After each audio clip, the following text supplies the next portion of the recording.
बंधुगण जेतेबेले भी कोनोसी प्राणी जन्म होइथाए से प्रथमे तार मार क्षीर प्रथम खाद्य बा पानीय भावरे ग्रहण करिथाए। तेणु क्षीर को अमृत सहित समान करा जायछि, जहाकू आमे देवकार्य करिबा समयरे पंचामृत तैयारी करिबा पई व्यवहार करिथाउ। साधारणतः क्षीर भाग जल रहिथाए। अवशिष्ट रे कठिन उपादान जेमितिकी खाद्यसर एवं खनिज लवण रहिथाए।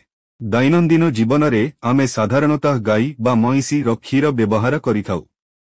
शास्त्र अनुसारे क्षीर को नहीं अनेक तत् उल्लेख रहिछि, जेमितिकी क्षीर हाथरू खसी पड़िबा, हांडीरू क्षीर उतुरी पड़िबा एवं सिक्कारु क्षीर ठेकी छिडी खसी पड़िबा। एहा पछरे रहिछि किछि रहस्यमय कथा। तेबे आजी आमे जानिबा जे क्षीर फुटाइबा समयरे क्षीर उतुरी तले पड़िजिबार अर्थ कौन होइथाए। एहा शुभ होइथाए ना अशुभ होइथाए। तेबे चालंतु जानिबा। क्षीर उतुरी तले पड़िजिबारु एहारटी अर्थ रहिछि। 56 प्रथम शास्त्र अनुसारे जदि क्षीर उतुरी तले पड़ी जाए तेबे एहा धन एवं सम्मान उपरे सीधा सड़क प्रभाव पकाइथाए। धन हानि सम्मान हानि रो पूर्व सूचना देइथाए। द्वितीय, जदि क्षीर उतुरीबा आरंभ करे तेबे घरे झगड़ा एवं वितर्क हेबार सूचना देइथाए।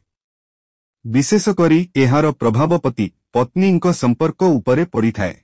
तृतीय, शास्त्र अनुसारे जदि क्षीर फुटिबा समयरे तले पड़ी जाए तेबे एहार अर्थ हेउछि घर उपरे कोनोसी बड़ समस्या आसिबाकू जाउछि। चतुर्थ, हांडीरू उतुरी पड़िबार अर्थ घरे टंका सहित जड़ित कोनोसी बड़ समस्या होई पारे। परिवाररे कोनोसी वयस्क व्यक्तिंक स्वास्थ्य एवं परिवाररे कोनोसी व्यवसाय उपरे खराब प्रभाव पकाइथाए। बंधुगण, आम भिडियोटी भल लागिले लाइक शेयर और सब्सक्राइब करने को भूलिबेनी।